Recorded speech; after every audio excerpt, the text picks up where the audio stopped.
Ishan as Show Daily. Today, we're going to be talking about Nikki Haley and how she's been performing in the Republican primary in New Hampshire.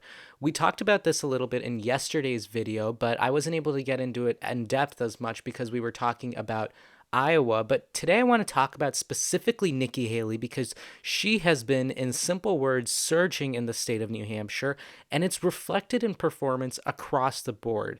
And now I know that she is not the type of candidate to appeal to the extreme MAGA wing that maybe Ron DeSantis and Vivek Ramaswamy have been going for.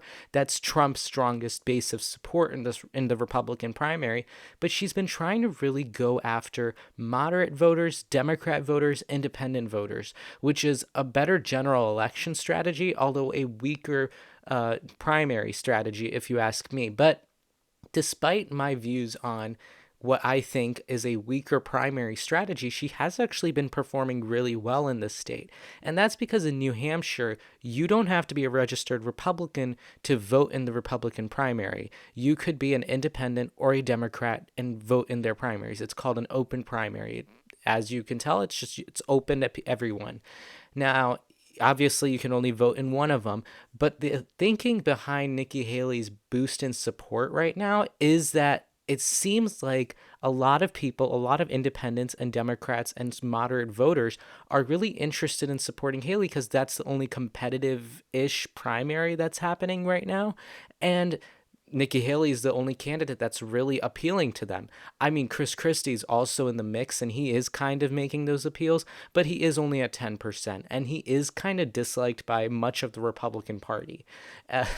He does not have the most favorable views, and we'll look at a few numbers to talk about exactly where each of these candidates lies, but I want to talk more about Haley, because so far she's been performing really well in terms of the numbers game, in terms of the fundraising, and as well as press. She did have a couple of bad press. She did have a couple of days of bad press here and there with the slavery comments that she made, as well as the Iowa, New Hampshire controversy she had. She basically said that Iowa, does picks a candidate, but then New Hampshire has to correct them. Again, trying to appeal to the New Hampshire base, but still not necessarily the most eloquent comment. But I want to look at the CNN poll that just came out today. And this CNN poll had Haley dodging or trailing Trump by just 7 points. I know in the American Research Group poll, this is the one we talked about in yesterday's poll, she's trailing Trump by 4%. But and American Research Group does this poll every month, I believe, on the Republican primary, every few months, I think. And they definitely do look at all these parameters each time. They have her trailing Trump by 4 points, whereas in the CNN poll that just came out today, she's trailing Trump by 7 points. But if you look at how much she's polling at, 32% here, 33% here, it kind of shows that she is pretty consistent and where she's sitting at, where while Chris Christie has been getting the straight flat 12% in most polls. Nikki Haley has kind of varied a little, and this is the better part of her performance. The 33% is the better end. Donald Trump, if you look at his polling, he has been fluctuating a lot in his support. And I'm guessing a lot of that support is shifting between him and Haley because the other candidates seem to be gaining more in each poll along with Haley while he keeps going down. So I think that support is shifting between Trump and Haley a lot. But if we look at the poll specifically that came out today from CNN, the one that has her trailing Trump by just 7 points, you can see that overall, 32% is actually a pretty big number to be hitting at because that is an indication of momentum.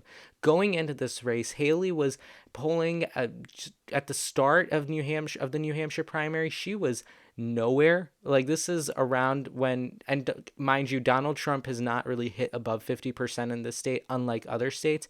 Haley has had started at 6%, 3%, 6%, low single digits. Today, she is polling in a strong, commanding second place at 30% in this state. That's a pretty big bar to be making. Whereas Chris Christie, he's at 11.6%. Still pretty impressive for him, actually, if you were to talk about it, because he is in the lower tier of candidates. DeSantis is at 5%, and he's polling in the same place as Ramaswamy at 5%. Like this is the extent to which these candidates have been doing so poorly. Haley, on the other hand, has had this clear and consistent trend of an increase in her performance in this state, and it's reflective of her performance on a national level as well. She has been gaining support, and that momentum is starting to rack up for her. If I'm this is the I think these are national polls that are coming out. Look at this. Haley and DeSantis are 0.1% away from each other. Obviously, it's 11.1 and 11%, so negligible to the 62%. But in terms of this race, we aren't looking at Trump. Trump is kind of in his own little world right now because he is above everyone else. If we look at just this independent race of 30%, Haley and is coming within striking distance of DeSantis and ready to take his third place spot. And performances like these in New Hampshire get that press attention, get the money, and also get the supporters because people are watching and they are realizing that Haley is actually doing really well in this.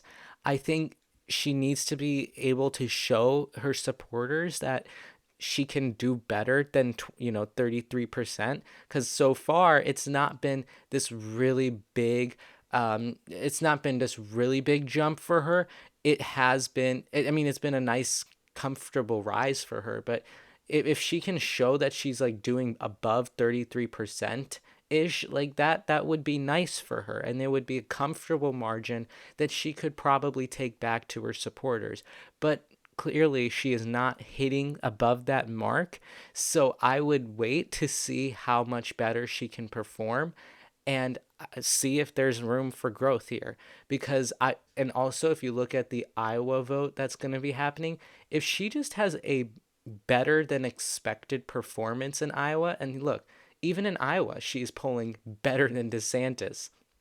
Like, she is starting to overtake DeSantis in Iowa. This is what I'm saying about the changes in DeSantis' support and her shelling away from DeSantis. DeSantis used to be at 28%. Now he polls at just like 15% now, 16%. Haley, on the other hand, has been slowly climbing, and now she is presenting herself as the second place candidate in this state. If you look at the Real Clear Politics average, and if you look at 538, I believe they have different numbers, but that's just because all these polling aggregates have different methodologies. They have different polls that they like to feel comfortable taking in and ranking.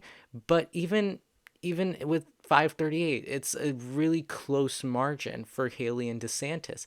And obviously, it's the same 40% of support that's shifting here and there, but still 40% of support that she can still keep shelling away at. And if DeSantis is being presented in the media right now as the second place candidate in Iowa, yet Haley is statistically the second place candidate, that is a better than expected performance. I mean, until last week, even in Iowa, you could probably, if you asked me, I would have said that Haley is at 11% or 12%. Today, she's at 16%. If she can beat the expectations that are of her, which I don't think are so far out of the realm of possibility, I think that 33% can grow. And I think that could show a lot of New Hampshire voters that she is a credible threat to Donald Trump, at least in the state. For DeSantis, he's putting all his money in Iowa. It's a lot of money. He's putting everything he's got in Iowa. And you can see it shows 5% in New Hampshire. Just 5% of support. That's less than Chris Christie. And Chris Christie is only there for one sole purpose, which is to attack the main face of the Republican Party, Donald Trump. And even he's doing 7 points better than DeSantis.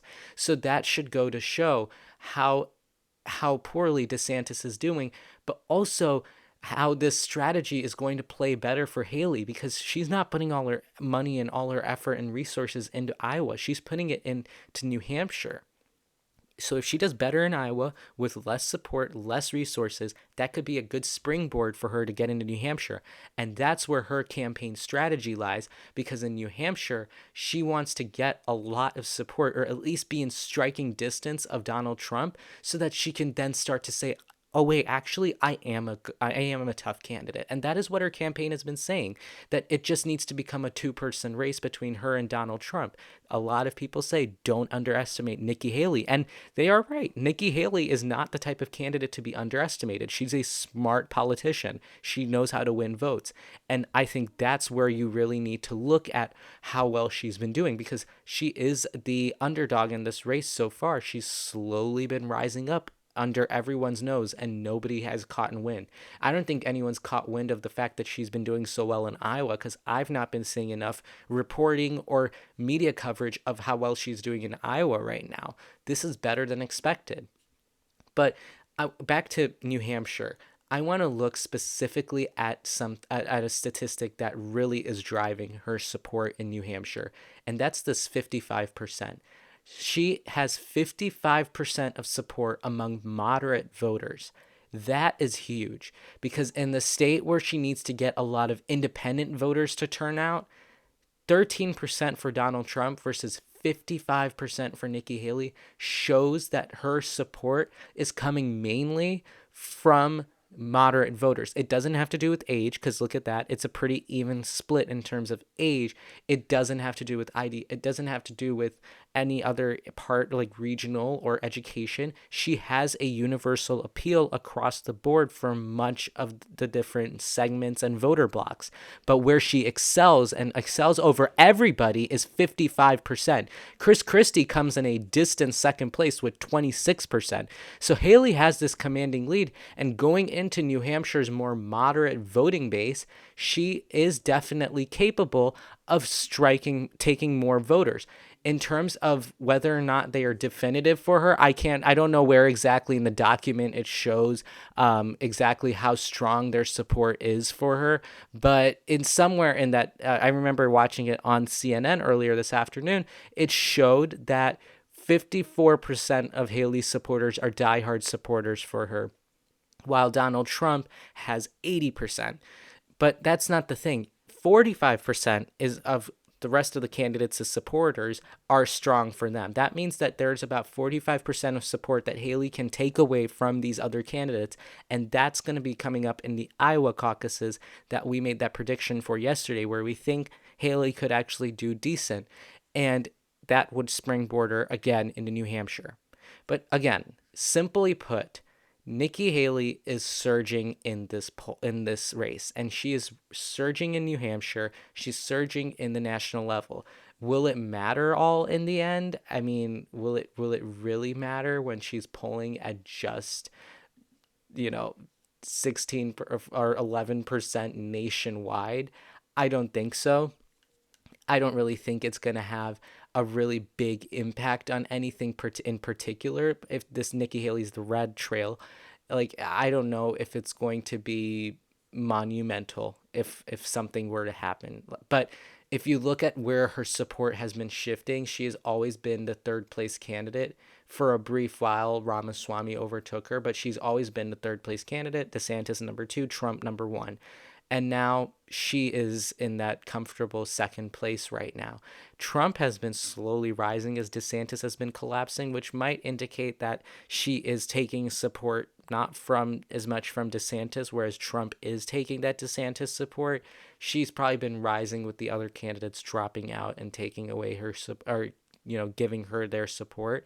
But DeSantis, I think, has been dropping as Trump has been taking more and more away. DeSantis is ultimately the biggest loser in this campaign, I would say. But that's, again, the video is not about him. It's about Nikki Haley. And Nikki Haley's having a really good time in this election. But yep, that does it for us here today. We're going to keep an eye on New Hampshire. I'm guessing that I'll make a few more New Hampshire videos. We have the Iowa debate tomorrow, so it's going to be important to see how Nikki Haley and Ron DeSantis perform in that Iowa debate tomorrow. And then we're going to see on this week's episode of the Ishan S Show, analyze that Iowa debate a little and talk a little bit about Nikki Haley and Ron DeSantis and their chances. And then that should steamroll us ahead into Monday for the Iowa caucuses. So a lot of exciting things, a lot of intense stuff, but we're going to keep our eye on everything, and we're going to keep reporting, and we're going to keep taking a look at who's been doing well, who's been doing poorly, whose turn it is to potentially drop out. And we'll keep an eye on it all.